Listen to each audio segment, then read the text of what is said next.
My only advice, if you remember one thing, it's to be big, be bold, or go home. This is a time for big thinking. I think the idea that education is, in a sense, the new civil right is one that is widely spread. The fight for education reform is not a technical fight, it's a moral fight.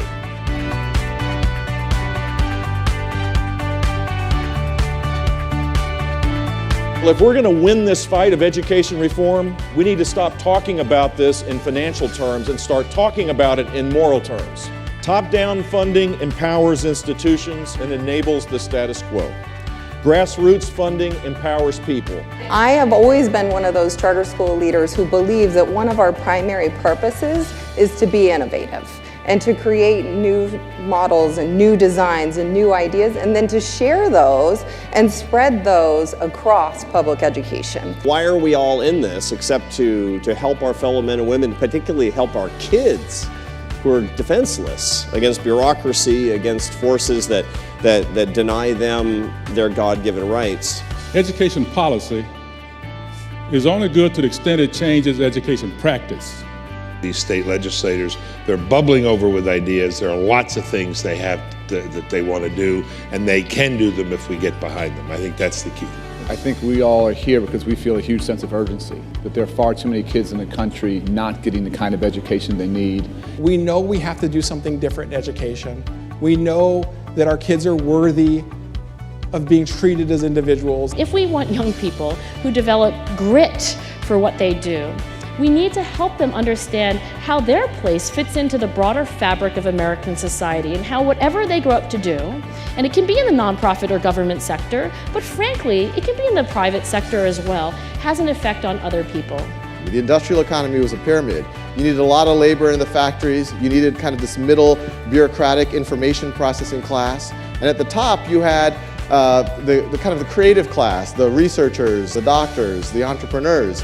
Do we just redistribute, or do we do the most optimistic thing, and we invert that pyramid? The United States of America is a country in which we are not held together by ethnicity or nationality or religion. We're held together by an aspiration, a belief. You can come from humble circumstances and you can do great things. And the key to making that belief true is a high-quality education for every child. We will make no progress. We can give no more tests without delivering opportunities and changing the arc of young people's futures in this country. Governors come and go, legislators come and go, but moms and dads don't. It's one thing to have great ideas. It's even better when you have policymakers who go along with you. Policy plays a huge role in whether or not we can be successful. Some of the policies that are in place are promoting everything that we're doing, but there are some that are really blocking our way. And this is not something that we can do without all of you. We should own this century.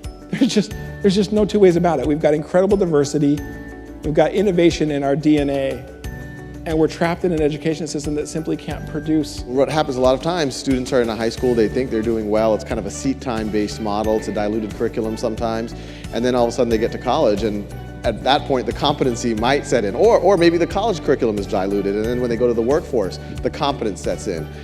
So if you allow those kind of benchmarks and milestones to happen earlier, then all of a sudden it's a lot better for the student. What are the gaps that we need to fill? How do we need to be able to think differently? How can we go out of this conference and start talking differently about education reform? Choice, innovation, and transparency have transformed practically every aspect of our lives, and yet our schools remain artifacts of another century. The obstacles in front of us are great, but not insurmountable. We can topple the empire. We can strike back. And to everybody out there that's got a team, tell them to prove it on the field and we'll notice. Okay.